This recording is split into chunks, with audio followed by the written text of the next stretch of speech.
over all my walls, filling and sanding them, doing the final checking, I found there was a bit of dust on the walls from spraying the ceilings, which sort of gave the walls a little bit of a furry feel. So I completely sanded all the walls all over again just to be sure that I've got a really smooth surface on which to start.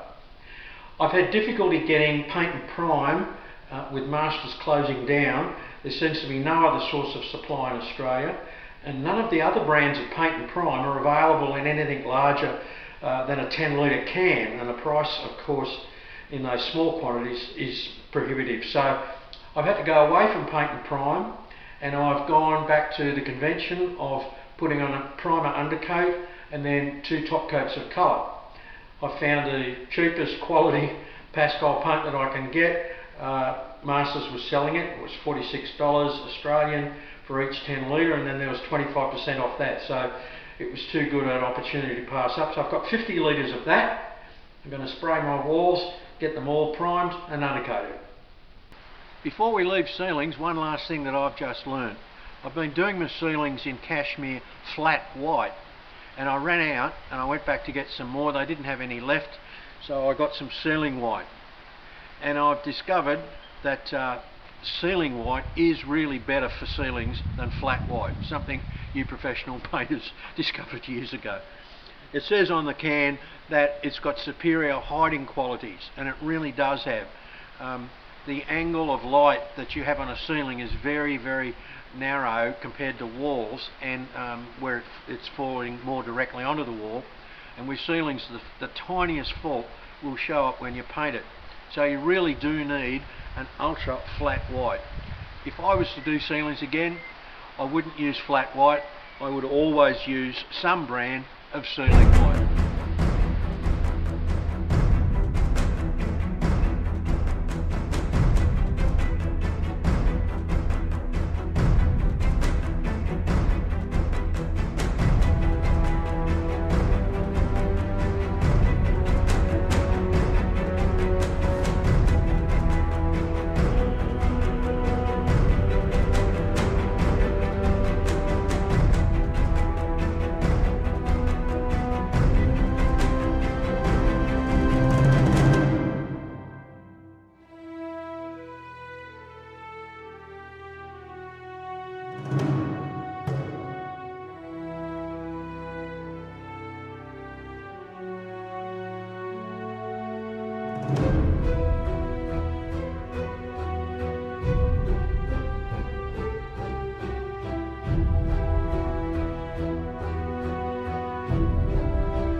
Because of what I'm about to show you next, and I've been chomping at the bit to show it to you, this and this are virtually going to become redundant when it comes to using an airless spray gun. This tool appears to have only just been released in America, its country of origin, about a month ago at the most, I would think. It's taken 3 weeks for this to get to me, and here it is. This is going to change how you paint a house forever. It's a spray nozzle which you can swivel, and so you can change the angle of it, how it comes off your spray gun. So you replace your conventional spray head on your spray extension rod with this. To use it, you need one of these, which is called a precise nozzle. The number is 513, and it's rather than a sort of an ovalised fan shape, which is your conventional nozzle, this one sprays in virtually a dead straight line. So you need to change tips. That's easily done. Now, how this little gadget works is you put that jet in the top, as you do in a conventional gun. Here's the secret bit. This masking wheel.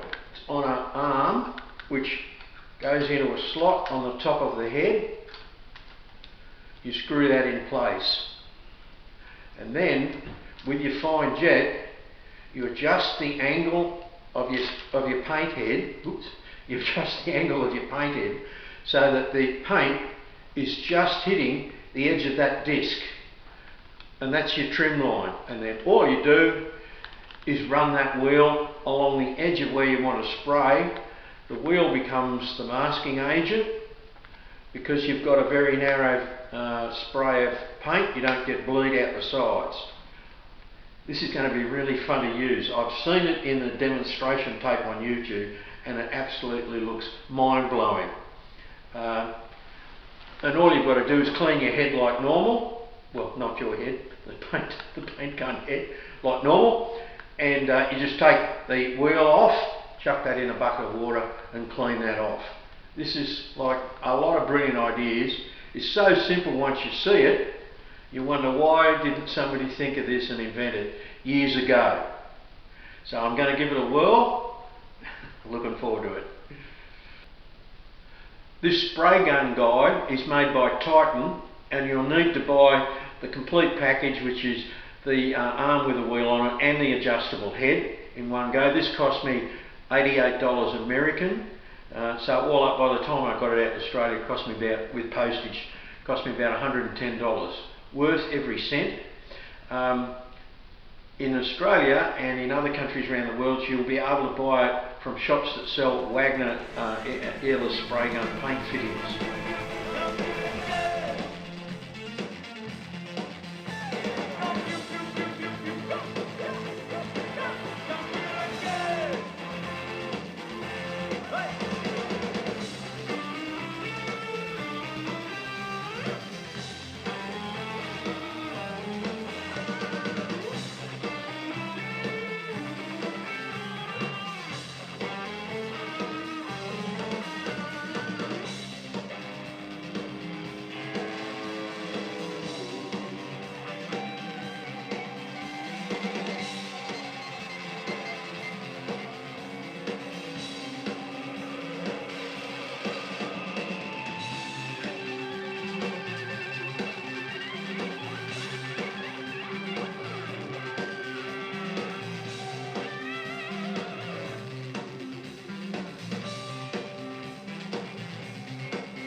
The spot, the race is good, don't care. Gotta listen to the mother. You're looking up the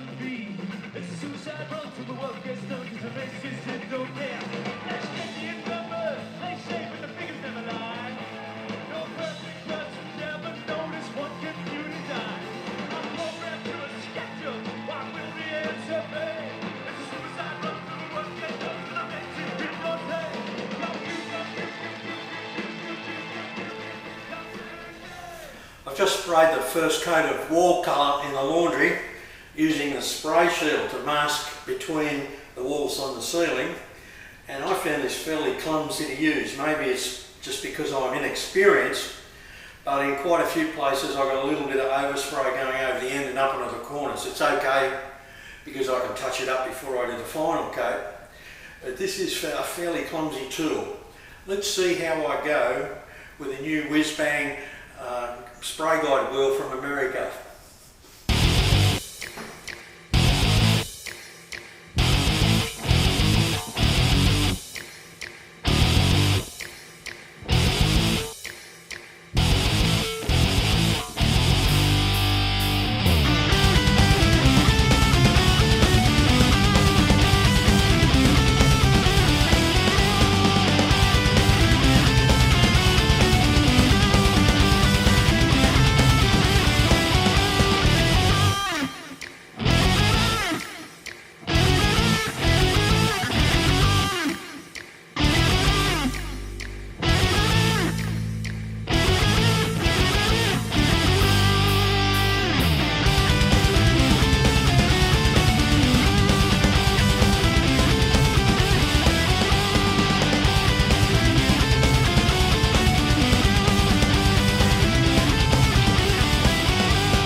Spray Guide, an innovative tool designed to make your next job quicker and more profitable. No more ladders, no more hours or days of cutting in with a brush or a shield. With Spray Guide, clean lines are yours in minutes with the roll of the wheel. A good painter knows that controlling your overspray is the key to a great paint job. Spray Guide creates an absolutely clean and perfect line, and you'll never have to worry about overspray. With the use of Spray Guide, there is just no way any ladder or brush crew could keep up. Seems too good to be true? Check this out. That's over 25 feet in less than 10 seconds.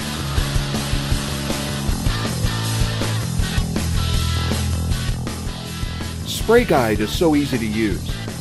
Just attach the Spray Guide to the angle head. Adjust your spray tip to just fog the tip of the wheel. Then run it along the spraying area to get the feel of the surface. When you're comfortable, pull the trigger and keep moving. Spray Guide is so versatile. Use it wherever you find a running edge.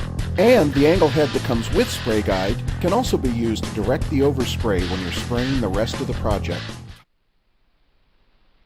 I'm well into painting my walls now with the various tools and techniques, so I can give you a bit of feedback for what it's worth.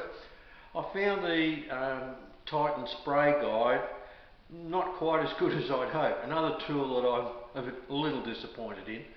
Because the nozzle is so close to the wall, the paint comes out at a tremendous rate, and even though I wound the pressure on my Airless Spray Gun right back to the minimum, I found that if you didn't keep the gun moving at a fairly quick speed, that you get runs in the paint. You just can't use it slowly. That's its limitation, and so you've got to go quickly, and when you go quickly you tend to get little ripples with the wheel if there's any minor imperfections like there are on the bottom of a cornice where there's a plaster joint. So in certain applications I think the spray wheel would be a great masking tool, and I have used it here. I found that when you use it, you've still got to use paint the corners with a brush to get your edges started, because the tool doesn't work really well right in the corners. So the main practical issue with using an airless spray gun to paint the walls does turn out to be the masking. I've used a combination of tools and techniques, each with their advantages, each with their limitations.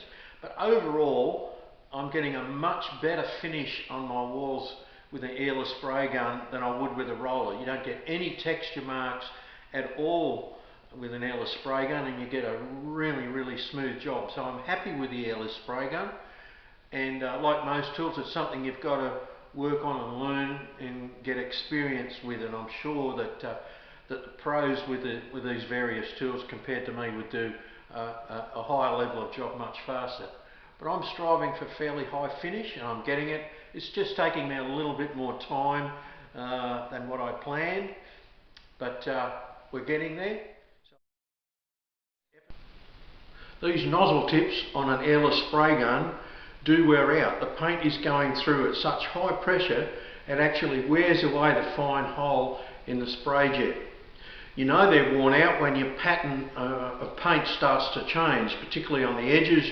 You find you get uneven lines, and if you keep going, as I did at one point, you'll get marks in your paint and you've got to go back and recoat. So I got about 100 litres of paint through this one and had to go and get another nozzle. At the shop, these are $60 and upwards each. On eBay from in Australia, they're $5.99 each, and from China, they're $2.99 each. Somebody's making a hell of a lot of money ripping us off in the shops. They're virtually the exact same product. So when you're using an airless spray gun, my advice would be buy at least 2 of the nozzles that you're going to use at the start, so you don't have to stop and go to the shops like I did and get a spare one, but they will wear out.